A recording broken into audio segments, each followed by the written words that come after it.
Par le pouvoir du crâne ancestral. Point Break ou Bad Boys 2? Attrape le chat!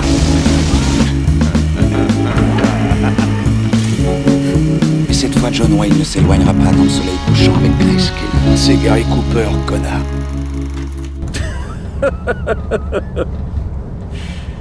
Je déconne. Mesdames et messieurs, bonsoir, bonjour, bienvenue dans ce nouvel épisode de Film à emporter. Je suis Alexandre et je serai votre hôte comme d'habitude avec Arnaud. Salut Arnaud. Salut Alex. Aujourd'hui, on va vous parler de À bout portant, film français réalisé en 2010 par Fred Cavaillé avec Gilles Lelouch, Roche Dizem, Elana Anaya, Gérard Lanvin, Claire Perrault, Mireille Perrier et Moussa Maskri. Samuel et Nadia sont un jeune couple qui vont être parents. Samuel est infirmier et sa femme se fait enlever pour qu'il puisse libérer un homme qui est dans le coma et il faut qu'il le ramène pour que sa femme survive. Il a 3 heures pour le libérer et bien évidemment en parallèle finalement il s'avère que c'est un grand voleur en fait, hein, c'est un bandit recherché, donc il est recherché par la police et il va s'ensuivre une histoire un peu de course contre la montre et un peu de complot un peu plus élaboré. Qu'as-tu pensé de ce film, Arnaud ? Beaucoup de bien, comme je disais hier, Ne remue pas le couteau dans la plaie, s'il te c'est-à-dire plaît. qu'on a eu un problème technique. En fait, c'est encore un des films que j'ai conseillé récemment. Voilà. Non, mais j'aime beaucoup. Alors moi, c'est un film c'est un peu un high concept, tu sais, comme il s'en faisait beaucoup. Alors, on est en 2010, hein, mais on en voyait beaucoup dans les films américains des débuts 2000, tu sais, avec... on a une idée simple qui tient sur 1h40, c'est un peu la fun game, tu sais...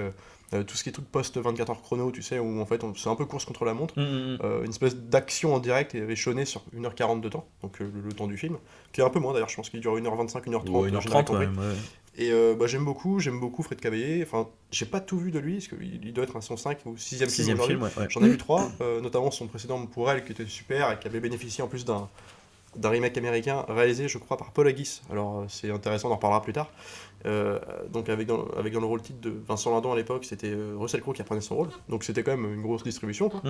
Et pareil, qui reposait sur une demi-heure, une histoire simple là aussi, mais qui reposait sur une demi-heure d'action en direct, c'est le climax final où en fait il fait évader sa femme de prison, c'était le concept de l'histoire, et voilà. Et du coup l'idée de Cavaillé, de son fidèle scénariste Benjamin Lemond, avec qui il a toujours plus ou moins travaillé, c'était de se dire on va étirer ce concept de nos 30 dernières minutes du film là, pour en faire 1h40, vraiment comment on peut faire tenir en haleine le spectateur sur 1h40 avec une espèce de grand film d'action hyper rythmé, tu sais, voilà.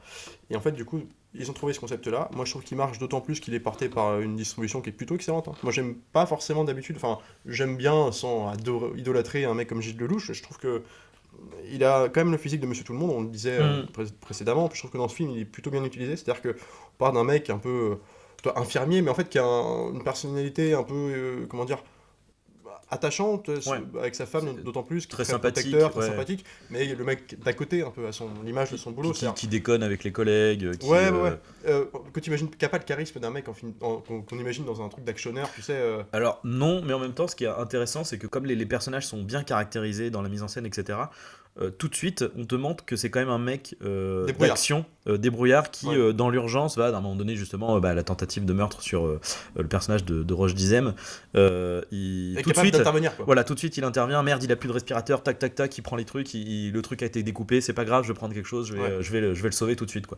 Et du coup en plus il le révèle dans l'action, c'est-à-dire que au fur et à mesure que le film avance, que l'échéance se resserre, et puis qu'en plus les enjeux deviennent de plus en plus importants parce que se greffe dans cette histoire assez simple finalement sur le papier, plein d'antagonistes entre guillemets, qui vont se révéler presque plus dangereux que les malfaiteurs du début, quoi. Exactement. Et donc en fait ça donne un truc où la tension elle va pas tout le temps grandissante, et le mec du coup la ressent et l'utilise aussi dans sa fuite, c'est-à-dire qu'il va à chaque fois s'adapter aux situations, prendre des risques de plus en plus gros. Donc en fait lui-même devient sa virilité grandit aussi avec ce qui lui arrive, quoi. Il y a une espèce de truc comme ça de tout de suite où tu dis le mec il est en actionneur, ça marche bien du coup. Pas comme tu pouvais l'imaginer forcément au début. Au début, non, carrément. Et sur 1h25 de temps, mine de rien, je trouve que c'est fort. Roche Dizem, lui, est aussi pareil, imperturbable, joue cette espèce de malfaiteur silencieux, taiseux, qui n'arrête pas de fixer Gilles Lelouch.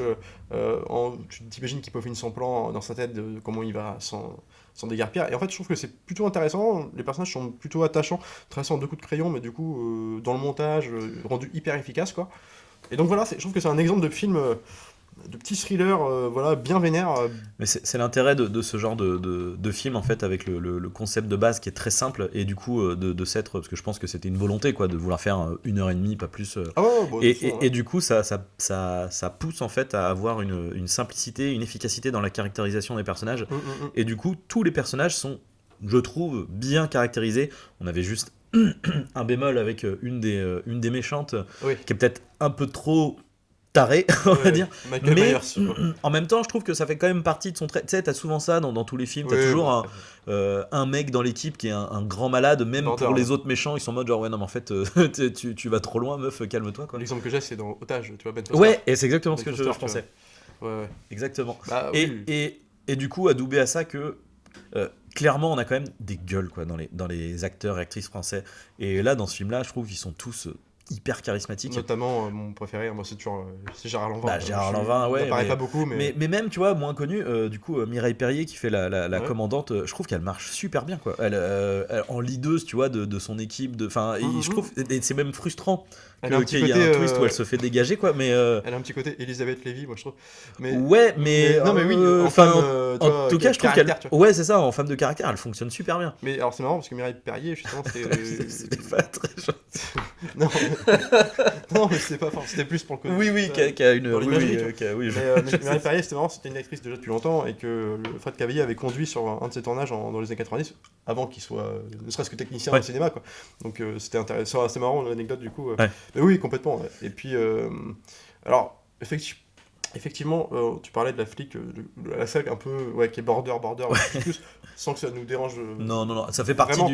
du cahier des charges aussi un peu de ce genre de C'est-à-dire truc, qu'elle a, quoi. en fait, c'est oui, une complice de, parce que alors, tout l'enjeu du film, enfin le retournement de situation principal, c'est de se, en fait, Il y a des flics ripoux, quoi. en des fait. flics ripoux, donc t'as l'enquête menée par cette Mireille Perrier là, mais alors je sais plus comment elle s'appelle dans le film, mais qui est une inspectrice de police quoi, qui est priée d'enquêter sur la disparition du malade, de traquer un peu les 2 fugitifs, mais t'as en parallèle la bande donc menée par le personnage de Gérard Lanvin, qui lui aussi est inspecteur, où en fait c'est une sorte de compétition entre les deux bandes, en fait lui aussi va vouloir se greffer à l'enquête, mais sauf que lui pour des intérêts, et qui se trouve être des intérêts ripoux, parce qu'en fait Ouais. on découvre rapidement dans le film que comment dire, Il y a une grosse affaire le en fait crime d'un dont est accusé ouais. Roger Dizem à la base, et en fait il est mêlé plein coup dedans, c'est-à-dire que c'est lui qui lui avait demandé de faire ça, c'est-à-dire de tuer un riche dignitaire, alors je sais plus, En gros, c'est un un mec vol d'argent quoi, patron c'est d'une grosse entreprise, et en fait Ouais. le fils voulait le faire tuer pour avoir l'héritage. Et alors le faire tuer du coup Par- sans salir les mains par Roger Dizem. Voilà, c'est ça. Et après, Ils engagent à côté Roche Dizem pour cambrioler et faire croire que le cambriolage s'est mal passé et qu'il l'aurait tué. C'est ça. Et voilà, et sauf qu'évidemment, bon, ça se passe pas comme prévu, Roger Dizem survit, parce que du coup, enfin, Il s'enfuit, en fait, c'est le début du film, c'est comme ça. Voilà, c'est Roche donc- Dizem qui s'est poursuivi par deux flics, enfin deux personnages. t'as les flics d'un côté qui Qui veulent s'avère vraiment le être les flics récupérer pour ripoux, l'arrêter, puis t'as l'autre Ouais. qui veut, donc la bande à Lanvin, qui veulent le tuer simplement. Ouais, quoi. ouais, Et lui et Gilles Lelouch, du coup, qui va être témoin du truc. Quoi. ouais, Donc ouais. voilà, donc ça c'est intéressant, ça greffe d'autres enjeux, mais voilà, donc en gros, oui, donc t'as une des personnages flics, la méchante, qui à la fin, dans le climax final, vraiment va pousser le curseur un peu fois 1000 jusqu'à vouloir balancer la femme du mec avec une tête, les yeux révulsés, genre de... Non, puis en plus, Et c'est là, ça vraiment fait genre, vraiment, on va tuer la femme enceinte, quoi. Ouais, Mais ouais. alors, ceci dit, T'as aucune compassion. Là, encore tu vois, une il y a un fois, truc de- c'est ouais. déjà à la base un plan de Gérard Lanvin, tu vois. Mais après, c'est Ouais, effectivement, bien sûr. Lanvin porte ce truc de je suis un gros connard et j'en ai. Effectivement, d'ailleurs, on lui pose la question, à un moment donné, Ouais. t'as un de Un ces mec mecs qui qui n'a lui dit, aucune mais, valeur, mais elle est enceinte, quoi. Toi, tu fais, ouais, alors. Ouais. Ok, Non, mais bonne lui, ambiance, ça hein, marche, mais on est tu bien. sens le loup, tu vois, Ouais. l'enfoiré. Ah ouais, ça, on est Mais sur, elle fait vraiment, ouais, c'est genre le mec. Bah, à c'est- quel moment t'as été flic, quoi. C'est tu vois, qu'elle, elle y prend. Tu sens presque, genre. Elle prend du plaisir. quoi. Ouais, voilà, Ouais. quand elle joue avec elle au début, genre elle est là, c'est limite si elle la renifle pas, tu sais, elle se rapproche Ouais, d'elle ouais, et tout, tu genre. vois, attends, ça va, calme-toi. Ouais, Mais bon, calme-nous. on est loin quand même des personnages du très grossier. Bah, on est certains loin de- personnages de Levi Marshall Ah oui. que j'aime bien, Oui. Marshall parce que ça reste des bons films burinés avec des vraies gueules aussi pour le coup. Mais tu vois, on est loin des caractérisations à la MR73, Ouais. où tu veux voir Daniel Mais- Auteuil sous fond d'opéra boire sa bouteille, tu sais, dans le ralenti, Ouais, ses ouais, perles. c'est pas ce point-là, mais. Effectivement, là, ce qui est intéressant, c'est qu'il y a une approche réaliste quelque part qui va dans le fait de l'urgence en fait de ce qu'on nous raconte, quoi. Et là où effectivement des films d'Olivier Marchal sont plus quand même dans une ambiance. Olivier Marchal, très opératique. Ouais, mais il veut faire du film noir, tu vois, vraiment. C'est la Melville. C'est ça. Et donc l'ambiance c'est pas la même, mais du coup de fait ça peut devenir grossier, tu vois, quelque part. Ce qui est pas le cas. Enfin. À part le personnage dont on parle, ce qui n'est pas le cas dans Un bout portant, quoi. Mais dans Un bout portant, ce que j'aime bien aussi, c'est que réaliste, au sens peut-être dans la forme, c'est-à-dire la façon de filmer, c'est très resserré, puis la caméra est mouvante, c'est très entre guillemets à la Jason Bourne, bien fluide et bien filmé, tu vois, très facile à suivre. Mais surtout, ça va vite, et il y a un espèce de curseur d'urgence dans la façon de filmer. Et ça marche d'autant plus que le film est très serré sur le temps, il dure 1h20, et c'est en plus sur un moment entre guillemets en direct, donc c'est ce qui rend le truc efficace. Et en plus, on sait que tout l'enjeu du film, c'est de retrouver sa femme, et qu'il y a un temps imparti, il faut lui donner ça en 3 heures. Lui donner la femme, pardon, en 3 heures. Et oui, parce que lors d'aujourd'hui, je préfère le préciser parce que je passais pour un. Non, mais oui, du coup, il y a un sentiment d'urgence qui transparaît, et je trouve que c'est ce qui rend le truc efficace, fluide. Puis en plus, il y a une bonne utilisation de Paris, enfin c'est con. Oui. Là encore, je le compare, sans comparer, parce que dans l'approche formelle, en tout cas, c'est pas du tout la même, mais pas un truc comme Peur sur la ville. On avait déjà parlé d'Henri Verneuil, qui lui-même s'inspirait d'Inspecteur Harry. Et déjà, il y avait un truc où tous ces films-là s'inspirent, ils ont un décor, et puis ils s'en servent. C'est-à-dire, chaque recoin de scène qui va se passer, ils vont te mettre des éléments de décor en premier plan ou en arrière-plan, puis ça va nous servir plus tard. Paris, là, on passe dans les métros, dans les coursives, on est dans le Paris un peu délabré, tu sais, il y a un truc de très urbain. On est sur le truc très urbanisé, on n'est pas sur le Paris fantasmé de « Oh, vous avez vu le truc à l'ancienne avec les pavés, les machins ». Non, c'est les travaux dégueulasses avec les... comment on appelle ça, les trucs en métaux là, partout. Les murs tagués, Mais là où ça marche bien dedans, c'est que c'est un Paris grouillant de monde. Et en fait, du coup, chaque personne que tu as à l'écran est potentiellement un obstacle à sa course. Le métro, le machin. Et en fait, ça joue aussi là-dessus. C'est un truc d'obstacle en fait. Tu vois, il y a un truc de. Il y a peut-être juste un truc un peu con, c'est à un moment donné. Alors, du coup, effectivement, l'obstacle, tu vois, il passe dans le. Qu'on appelle ça les escalators, tu vois, les élévateurs électriques. Très Skyfall, là, la scène. Et sauf que, t'es là, tu fais, mais. Pourquoi il va à contresens en fait? Parce que genre il y a des escalateurs qui descendent en fait. Genre... En plus, d'autant plus pourquoi il s'est fait ça. Puis les flics, il se foulait la cheville à ce moment-là sans tournage. Et ils le suivent aussi, tu vois. Mais pourquoi vous faites ça? Bon, c'est pas très grave. Dans la scène, ça fonctionne, tu vois. Pour le côté spectaculaire, on prend un contresens, tu vois. C'est aussi l'idée d'une cascade, tu vois. C'est pas Tom Cruise, hein. Bien sûr. Il s'est foulé la cheville. Comme Tom Cruise. Alors Tom Cruise dans un épisode un peu plus spectaculaire quand même aussi. Oui, c'est-à-dire qu'il a sauté entre 2 immeubles, quoi. Enfin, entre 2. Mais bref, mais oui, effectivement. Enfin, en fait, puis encore une fois, ça donne ce sentiment de réalisme parce que, j'allais dire, quand t'es parisien, quand t'as déjà été à Paris, le Paris fantasmé dans les films américains, il te fait un peu doucement rire, quoi. Et là, on est dans le vrai. C'est pas Jean-Pierre Jeunet, tu vois, quand ils vont dans la petite planque. De Roche Dizem, tu vois, on est sur l'appartement miteux, tu vois, qui doit faire 25 mètres carrés grand maximum, avec enfin, voilà, tu vois, c'est un truc, tu fais, oui, ok, d'accord, j'ai déjà vu ce genre d'appartement, je vois ces ruelles, je suis passé dans ces métros, ces trucs. Alors, peut-être rappeler que le film, c'est un budget de 11 millions, qui a fait 1 million d'entrées. Et en fait, ce qui est bien, concrètement, pour un film comme ça, mais il n'empêche que ça n'a pas remporté. Enfin, ça s'est remboursé presque tout juste, en fait. Je crois que le film, il a 11 millions de budget, il en a rapporté 12 ou 13. Donc, tu vois, au final, il est juste pas dedans, d'argent, mais voilà, ouais. Donc, ça reste quand même des films. Et en plus, je trouve que. Il n'y en a pas des masses, tu vois. Non. Des vrais films comme ça, des petits. Tu vois, moi, en France, dans ces années-là, j'en ai pas énormément cité. Mais tu vois, un truc qui reprend un côté comme ça, dans l'urgence effrénée, tu vois. Parce que c'est con, mais on pourrait presque comparer ça, alors en plus grossier, beaucoup plus délire aussi, mais le Crank de Jason Statham, là, tu sais, Crank. Ah, Crank. Oui, mais dans l'approche mais de timing. Comment on gère le temps, le timing, tu vois. Carrément. Et c'est des concepts. C'est des concepts. Et ce que j'aime bien en plus, c'est qu'il n'en oublie jamais ses personnages, par exemple, tu vois. En plus de les rendre attachants au fur et à mesure et charismatiques d'autant plus, par exemple pour Gilles Lelouch, et l'humaniser en même temps, je disais, au fur et à mesure que le film avance. Il commence comme un Terminator, en fait. C'est un mec glacial qui parle pas, qui est c'est musculeux. Toi, tu sens qu'il a un passif, tu sais qu'il est en fuite. Oui, puis le mec s'est pris une balle, il est quand même en train de cabaler partout. Ouais, puis tu vois, il y a une scène que j'aime bien, c'est par exemple quand il se prend une balle et puis sa cicatrice, enfin, il s'est fait opérer, tu vois, au début, il s'est fait recoudre, et puis en fait, l'autre, à force de le sortir vite et tout, ça se rouvre et tout. Il demande de refermer sa plaie, et puis en fait, il le regarde faire les yeux. Alors tu dis, personne ne ferait comme ça, mais c'est marrant, ça marche dans le truc, genre, il regarde les yeux dans les yeux, puis tu sais, sans expression aucune, tu vois, et tu sens que le mec, il veut absolument pas montrer ses faiblesses, du coup, ça le rend d'autant plus humain quand au fur et à mesure du film, il lui-même se rend compte de la supercherie des flics, que en fait, les méchants sont peut-être pas les méchants, les gentils sont peut-être pas les gentils. Il y a un truc où en fait lui-même est surpris par le truc, et puis il va commencer à devenir vraiment celui d'une amitié dans l'action, en tout cas avec Gilles Lelouch, mais jusqu'à être assez émotionnel à la fin, parce que c'est lui qui va l'aider aussi à s'en sortir, par l'enregistrement qui prouve que Lanvin est le bad guy, quoi. Donc ça marche d'autant plus, quoi. Moi j'aurais presque aimé un truc à la 16 blocs, tu sais, où ça se passe, où la fin du film c'est 6 mois plus tard, oui. et que tu vois genre l'autre s'invite à dîner, enfin toi un truc cool comme ça, tu vois, mais carrément, ça aurait marché d'autant plus, sauf que l'autre est fugitif quand même, donc ça prend pas. Mais toi ça marche, ce que j'aime bien dans 16 blocs par exemple, tu vois, ça rendait c'était attachant le truc, tu vois. Ouais, carrément. Alors il venait pas dîner d'ailleurs, c'était il recevait une carte de sa... Où l'autre avait ouvert un resto. Une pâtisserie, c'est ça. Mais ça, c'était touchant, parce que ça, c'est typiquement le genre de fin de film comme Collatéral, où... alors, je ne mets pas du tout au niveau, mais dans cet rapport au personnage, où en fait, deux personnages sont potentiellement censés être ennemis tout le long, puis à la fin, moi, j'aurais vu... Après, Collatéral, c'est vraiment le bad guy, Tom Cruise. Donc ouais. Mais toi, j'aurais vu une larme de Gilles Lelouch à la fin, quand... Oui. Tu vois, je vois ce que tu veux dire. Ça aurait marché, tu vois. Ça m'aurait pas carrément, ou que l'autre, il se prend une balle perdue, je disais, mais que ça se termine comme ça, dans sa fuite, et que l'autre, tu vois, plus tard, il réalise... Et... Moi, ça m'aurait... T'y crois assez, quoi. Je trouve que c'est le parti pris... Enfin, c'est le tour de force du film, c'est d'avoir réussi dans un concept comme ça, 1h20 de film, à avoir fait des personnages assez attachants, quoi. Ouais. Mais c'est... encore une fois, c'est le truc d'avoir des... Enfin, en fait...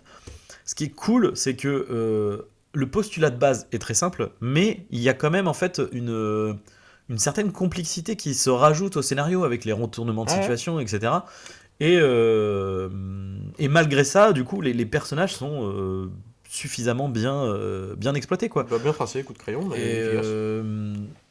Alors c'est un scénario avec 4 mains, parce que Le Mans et du coup le Cavalier, c'est une école de scénaristes, le Cavalier aussi. En fait ils se lancent la balle, ils s'envoient la balle, chacun écrit ses 7 pages, 10 pages, et puis ils comparent avec l'autre, et puis ils se rajoutent, et en fait ça marche à deux. Et ils ont toujours fonctionné en duo. Et la meilleure scène en fait qui démontre un peu de la qualité de l'écriture, ça reste la séquence finale en fait dans le commissariat, où du coup ils doivent retourner dans le commissariat pour récupérer cette fameuse clé USB avec la vidéo qui incrimine Gérard Lanvin et rétablit la vérité. Et du coup là en fait on est sur un montage, enfin une séquence alternée de 4 points de vue différents, et qui monte crescendo, etc. Et c'est une excellente séquence alternée, et parce que souvent tu vois t'as 2 points de vue qui s'alternent, et voilà, mais là 4 en même temps quand même, c'est puis l'effet durée, c'est extrêmement bien fait, c'est lisible. Et oui, ça dure, c'est quasiment toute la séquence en fait. En fait, tu commences la séquence où tu ne suis que du coup Lelouch et Roche Dizem qui rentrent dans le commissariat, et au fur et à mesure eux se séparent, et là on split les points de vue en fait.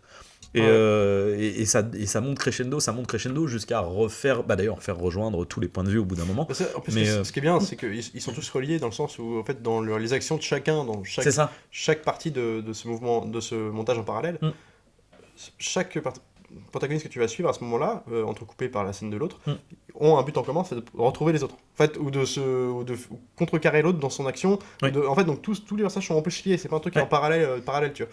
Et dernier exemple en tête, tu vois, que j'ai d'un film récent, dans le montage parallèle, qui est aussi bien tenu, c'est un truc comme Sans un bruit, tu vois, où en fait il va beaucoup axer son suspense là-dessus, sur des scènes d'action, à la différence de ce film-là, c'est qu'eux sont reliés par une action, une interaction en commun. Tu vois, ou quelque chose qui va les relier justement à la finalité. Que là, non, c'est plus pour faire une histoire un peu en parallèle. Alors du coup, par contre, Sans un bruit, il y a à l'inverse de À bout portant, d'ailleurs c'est ce que je reproche un peu à Sans un bruit, c'est que la séquence alternée, en fait, elle est presque gratuite, tu vois. C'est-à-dire que dans À bout portant, c'est vraiment lié à l'histoire, tu vois. On est vraiment sur le moment où on va démêler tout, et du coup et en plus le moment critique de tous les personnages, c'est un climax, et c'est ça en plus, comme c'est un climax, t'as la montée en pression de chaque scène qui ont du sens, là où dans Sans un bruit c'est efficace, c'est-à-dire que ça fonctionne, c'est une bonne séquence alternée, mais en termes de sens, c'est un peu gratos, c'est un effet de style, quoi. C'est ça. Non, mais je suis d'accord. Et là, pour le coup, non, tu vois, c'est vraiment, on monte sur le climax jusqu'au bout, et puis à la fin, en plus, on termine avec la résolution, avec la musique. On en reparlera, du coup, le seul moment où la musique est sympathique. D'ailleurs, le réalisateur de Cavalier a repris pour la même équipe, une grosse partie de son équipe du précédent, donc t'avais le chef opérateur, le monteur, le compositeur, donc on en parle maintenant. Klaus Badelt qui a travaillé sur des gros trucs, Pirates des Caraïbes, entre autres, Machine à remonter le temps. Et bref, en tout cas, c'est un mec qui a pas fait des petits films, qui a fait des très... Enfin voilà, la BO de Pirates des Caraïbes 1, en vrai, elle est excellente, tu vois. Vraiment, c'est une putain de bonne BO. Après, la problématique, je trouve, c'est que peut-être que c'est quelqu'un qui a plus dans l'esprit de faire des musiques un peu épiques, quoi, de trucs d'aventure, etc. Et là, il fonctionne bien. Mais alors là, pour ce film-là, je trouve que c'est un problème. C'est pour moi moi, je me rappelle même plus, pour moi, c'est le seul problème du film. C'est vraiment un point négatif, c'est qu'il y a des moments où j'avais l'impression de regarder en fait, la musique a l'air d'être une musique de téléfilm ou de série policière de TF1, tu vois. Ouais. Et c'est hyper dommageable, quoi, parce que la mise en scène est super cool, tu vois, est super propre, etc. Avec, j'allais dire, bon, sans aller jusqu'à Greengrass, mais en tout cas, il y a une. Tu vois, c'est de la shaky cam lisible et tout, c'est hyper cool. T'as des gros plans quand il faut, profondeur. Enfin bref, ça fonctionne bien, mais t'as cette musique qui vient, mais tout gâcher, quoi. Ouais. Alors moi, on m'a pas Et qui gâché. est à peine fonctionnel, je trouve. Je l'ai pas remarqué en fait. Il y a un truc de genre, c'est mais... même pas que ça m'a. Mais c'était cette espèce de truc qui avait déjà un peu de. Que Speed avait. Déjà, le film Speed, rien à voir américain, mais dans cette espèce de film qui, pareil, avec une échéance, puis il y avait dans la volonté d'aller vite, toujours plus vite. Ah, mais là, la musique était au niveau, quoi. Oui, mais c'était déjà des musiques de percussion. Dans le sens où.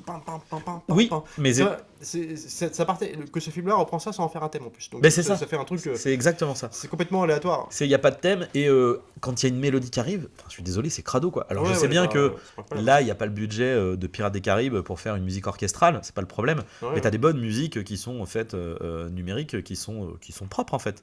Non, mais là c'est vraiment comme ça, à la limite, t'as même pas besoin d'un thème. Tu peux vraiment faire un truc qui souligne, qui donne une ampleur à l'action. Mais le film, c'est un film bruyant, ça, tu vois, mais c'est ça le truc, c'est que du coup je trouve ça ne fait même pas décoller les scènes. Alors, en fait, tu vois. Elle marche un peu sur le final émotionnel où il retrouve sa femme. C'est exactement ça, c'est le seul moment là parce que t'as vraiment l'ampleur du drame. Mais t'as une petite envolée lyrique là, et là ça fonctionne. Là il est efficace. Parce que c'est son élément en fait. Mais c'est ça. Je pense que c'était pas le bon gars. C'est un problème de ton, je pense effectivement. Et du coup c'est un peu, c'est dommage pour le film quand même, puis après pour Klaus Badelt aussi, même si bon après voilà, il a pas besoin de faire ses preuves, hein. Je veux dire, le mec il a une carrière. Après quand t'as sur un truc qui correspond pas, tu veux, bon voilà. Oui, non mais voilà. Mais après il est plutôt, je crois il a fait d'autres films, il est avec Fred Cavaillé, il a fait d'autres. Je crois même qu'il continue, qu'il a quasiment fait toutes ces. Par exemple pour le jeu. Un de ces films qu'il fera plus tard, alors je crois que c'était après son Mea Culpa, je crois qu'il. Je vérifie ici. Et je crois que c'était lui, enfin je sais plus, en tout cas j'ai souvenir d'un bon truc moi, j'ai un bon souvenir du film déjà et de la musique aussi. Aussi, je vais en faire une digression sur les clins d'œil qu'il y a au film, parce que le film, le mec étant très cinéphile, il se permet quelques clins d'œil. Alors Gilles Lelouch déjà lui-même, il s'est beaucoup inspiré du personnage de Dustin Hoffman dans Chien de paille pour son personnage à lui, donc jusqu'à emporter presque des vêtements similaires, c'est le mec oppressé de tous les côtés. On a aussi le gangster, donc du nom de Starter, je sais plus comment il s'appelle le gangster de Roche Dizem, en tout cas porte le nom de Alain Delon dans le clan des Siciliens, donc dans ce personnage de gangster un peu très en contenance, tout ça tout est en retenue. Et voilà, donc t'as pas mal de choses comme ça. On peut y voir aussi. Je veux dire, moi ça me fait penser il y a des films comme ça me fait penser à du Collatéral aussi, dans le traitement de deux personnages sur un temps imparti que tout oppose, mais qui vont être obligatoirement liés tous les deux parce que ils ont les destins croisés, tu vois, les coïncidences cosmiques. Mais c'est ça, en fait, quelque part, et c'est l'enjeu du film aussi. Une balade, on n'est plus à Los Angeles, on est dans un Paris de jour. C'est ce concept de genre de film. D'autant plus dans ce truc cosmique, d'autant plus que à la base, en fait. L'enlèvement forcément est un peu c'est vénère quoi, mais en vrai mais j'aime bien comment c'était pas l'idée, c'était vraiment pas de faire du mal à qui que ce soit. Lui le mec veut juste récupérer son frère et c'est tout quoi. Et du coup c'est les antagonistes en fait qui vont se rajouter en fait à l'intrigue, se greffer, qui vont rendre le truc disproportionné quoi en fait. Puis moi j'aime bien, tu vois, c'est un code séculé, du coup c'est pas nouveau propre à ce film là, on l'avait déjà vu longtemps avant, et puis on le reverra plus tard surtout, mais j'aime bien la façon dont le méchant est grillé. Enfin, tu vois, on grille le méchant à la fin devant tout le monde. Moi j'aime bien la réaction, j'aime beaucoup comment le jeu l'envers à ce moment-là. Il y a ça dans La Boîte Noire aussi.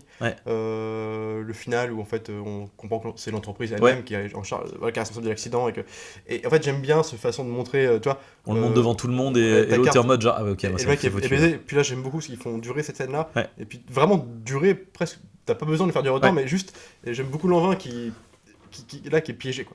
Et là il peut pas rebondir. Et là tout le monde se regarde, tout machin, et tu sais ça finit sur Gilles Lelouch où il est en mode genre mais putain mais ça, enfin ses collègues, t'es qu'une merde toi, mais pourquoi tu. Sa collègue avec les yeux larmoyants, parce que elle le connaît, imagine, depuis toujours. Même si tu sentais qu'elle a des réticences, parce que tu sens que c'est un mec qui agit dans son coin, qui est rustre, qui est pas aimé de tout le monde. En tout cas, c'est un mec qui connaît depuis toujours, et là tu la vois, T'es limite le mec qui est là, qui sait qu'il c'est mort quoi. Ouais. Moi ça me rappelle, c'est con, hein, c'est genre digression, mais moi qui adorais, rien à voir, on n'est pas sur le même suspense, mais moi les Columbo à l'époque j'aimais beaucoup, Ouais. tu vois. Et des fois avec l'explication, et c'était toujours comme ça, tu vois, quand t'avais des bons méchants, des Columbo, bah, tu sais, en fait l'idée c'est on voyait le méchant dès le début, on voyait qui c'était, on voyait faire son crime, et Columbo venait l'interroger, mais l'interroger en se faisant passer toujours pour un simplet collant. Et l'autre, du coup, s'en méfiait pas, tu vois, limite, il le prenait pour un mec sympa. Puis en fait, à force de le coller, il retenait des informations, puis à la fin, il le piégeait. Et puis là, à chaque fois, tu vois, j'en ai revu il y a pas longtemps, où en fait, l'explication finale, il le piège par un truc auquel le tueur n'a pas pensé. Puis il le raconte comme ça, au bout d'un moment, puis le tueur, il l'écoute, puis vraiment, plutôt que se défendre, il fait « Bon, bah, vous avez gagné. » Et Columbo, il fait bah, « Où allez-vous ?»« Dans votre voiture de police. Est-ce que je vais y aller menotter ?» tu vois. Et c'est ça, tu vois, et c'est trop jubilatoire, tu vois.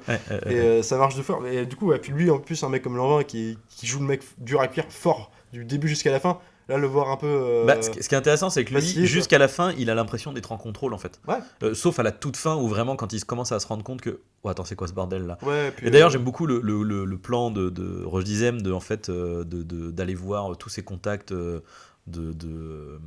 voleurs, de mecs qui vont foutre le bordel. Ouais, pour essayer de... Et j'avoue que elle est cool, la scène, tu vois, où t'as les mecs qui sont aux caméras en mode ouais, du coup, telle rue, il y a un truc, et telle rue, et tel quartier, tel quart. Puis là, c'est le bordel partout. Ils sont en mode genre.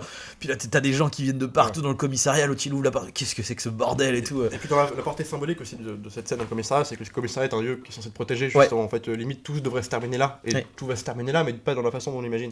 Et en fait, que tous ces montages parallèles se fassent dans le commissariat, en réalité. C'est quand même impressionnant. On est dans un espèce de huis clos où on a une demi-heure de climax final, de tension plus, où même la musique qui était pas au niveau jusque-là devient plus ou moins potentiellement assez oppressante et mouvante. Et du coup, ça donne une vraie scène, quoi, mais du niveau de Pourel, de son final de Pourel qui était pareil, une demi-heure. Et c'est ça. Et en fait, je pense que le mec, c'est une gestion du rythme qui est assez parfaite, quoi, dans l'écriture. Et c'est un vrai travail de scénariste aussi. Et je pense que c'est avant tout un travail vraiment de scénariste. Et que Guillaume Lemoine, lui, ils ont dû se prendre la tête au possible. Dans la durée de chaque plan, parce que je pense qu'arriver à une tension comme ça, c'est qu'est-ce qu'on coupe dans le plan, qu'est-ce qu'on coupe dans les scènes, tu vois. On arrivait à un montage dégrossi. Oui, tu vois, c'est un travail de scénariste, c'est clair. Après, je trouve que c'est quand même aussi. Mais la mise en scène est très voilà, c'est ça en fait. importante, C'est que finalement, je trouve que dans les films dont on parle, souvent qui sont bons comme ça, à l'inverse de certains films récents dont on parle qui sont pas très bons. 22 miles. 22 miles. Tu sens en fait le côté préparation, quoi. Tu sens que le mec, quand il se lance dans le tournage, il sait ce qu'il va filmer. C'est ça. Et du coup, ça se ressent, tu vois, c'est un équilibre, quoi. Là où, aujourd'hui, voilà, c'est vraiment ce truc de... on le dit souvent, on a 5 caméras, on tourne... Enfin, et le film se fait au montage, mais trop, tu vois. Il y a un moment donné, non, tu dois savoir ce que tu veux faire. Dans les films comme ça, avec une espèce de volonté très Jason Bourne, mais oui, les caméras à l'épaule... C'est ça, les scènes d'action, en fait, d'ailleurs, c'était Tarantino qui disait que les scènes d'action, c'est ce qu'il y a de plus difficile à filmer au cinéma, parce que il faut que ça soit lisible, impactant, enfin, c'est... et en plus, il faut que ça raconte quelque chose, parce que si c'est juste filmer des gens qui font pam pam boum boum, ça, on s'en fout, tout le monde peut le faire, quoi. Champ contre champ, puis basta. À cette époque-là, les productions Besson, les Tekken 2 et compagnie, t'as 15 caméras, on fait un montage, faut que ça aille vite, terminé. Alors quoi. Alors Tekken, il y a des exceptions, le premier Taken marche bien, tu vois. Bien sûr, peut-être, mais après, dès que ça devient ancré dans la pure formule Besson et qu'il faut sortir 4 films dans l'année. Non, mais c'est ça, c'est qu'en fait, Pierre Morel, je pense qu'il avait vraiment une idée pour Taken, et puis pour les suites aussi, juste que c'est faut les. Olivier Mégaton, après, qui reprend la suite, le troisième au moins. Oui. Donc voilà. Le 2 aussi, je crois. Le 2, donc voilà, tu vois, après, les éternels Poiret et compagnie. Mais non, je trouve que c'était. Une action 8 plans. C'est ça. Oui, après, il y en a qui aiment, il y en a qui aiment beaucoup Les Visiteurs 2, bon, après, c'est un concept. Mais voilà, enfin, moi c'est cadré, et ça me surprend d'autant plus. Alors, tu me sais qu'il m'a fait découvrir. Je me suis intéressé à ces films sans voir qu'il avait quand même fait, tu m'avais dit Radin de Daddy Boone. Oui. Alors là c'est vrai que c'est comme, tu sais, comme après... Florent, il y a des trucs, tu vois, Florent Emilio Siri qui fait Otage. Pour celui c'était une tuerie. Nick Gap, remake d'assaut, incroyable, tu vois. Il te fait L'ennemi intime, on peut trouver des trucs, mais c'est hyper bien filmé. Clo-Clo, qui est incroyable, puis d'un coup il te fait un film avec Gérard Lanvin et Franck Dubosc sur une comédie sur la bouffe en France dans le midi, tu vois. Pourquoi, tu vois. Après, il y a aussi juste le fait en l'occurrence pour Radin, je pense que c'est clairement un film de commande. Là, on est clairement sur le. Aussi, tu vois, mais putain, tu peux pas tourner avec Bruce Willis, Ben Foster, des pointures, faire un western qui rend hommage à Carpenter et tout, puis d'un coup tu te fais, je sais pas, Après voilà, hein, c'est des carrières comme ça, ça veut pas dire que les mecs sont... Bah après, en même temps, enfin, je veux dire, t'es réal en France, t'es forcément limité aussi dans ce Non, que tu veux bien sûr. faire, surtout quand tu veux faire du film un peu de genre, tu vois. Enfin là, on est carrément sur du film d'action, tu vois, sur du film de thriller, tu vois. T'es pas obligé d'embrasser la comédie grasse franchouillarde quand tu es censé représenter un cinéma comme ça. Je pense qu'à un moment donné, si tu veux, enfin, t'as pas le choix de passer. Au moins, après, t'as un moment donné. ils ont tu fait leur passes preuve par aussi, ça. tu vois, c'est différent. Après, c'est sûr que ça marche plus ou moins bien, tu vois. Genre, il y a merde, c'est Xavier Jean euh, Gans ou... Oui, non, mais je pense au film, tu sais, avec Poulpe, Payette et Cohen. Merde, c'est Budapest. Ah oui, Tu vois, Xavier Jean. Xavier, ouais, c'est ça. Tu vois, lui, pour le coup, effectivement, ce qui est intéressant, c'est que même en passant vers de la comédie, ça reste hyper intéressant. Et en plus, il reprend quelque part des codes de films de genre, presque de films d'action et tout, et qui calque à la comédie. Donc c'est pas inintéressant. Lui, ça peut ne pas. Bah après, c'est. Outre ses ambitions, le problème, c'est qu'il a toujours des problèmes de budget. Oui, en plus. Même dans son Hitman. Ouais.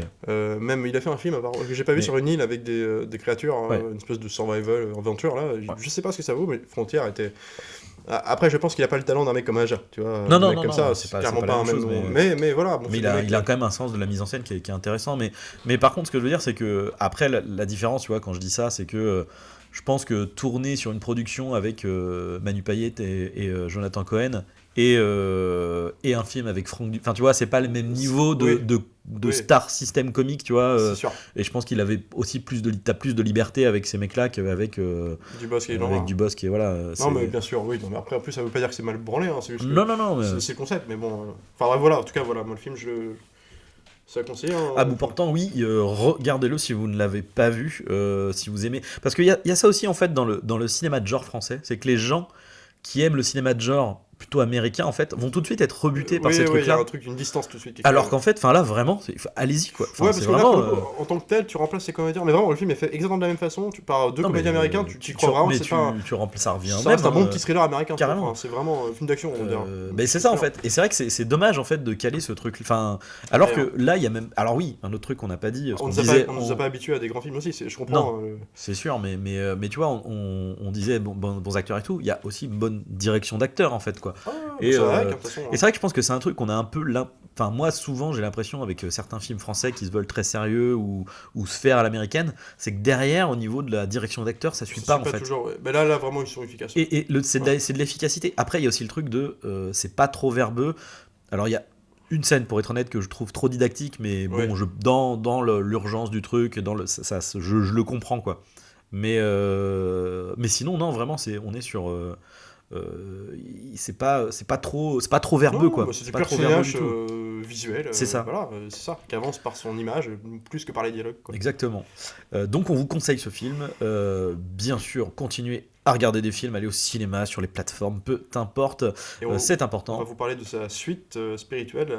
Prochain coup qui est donc Waterworld.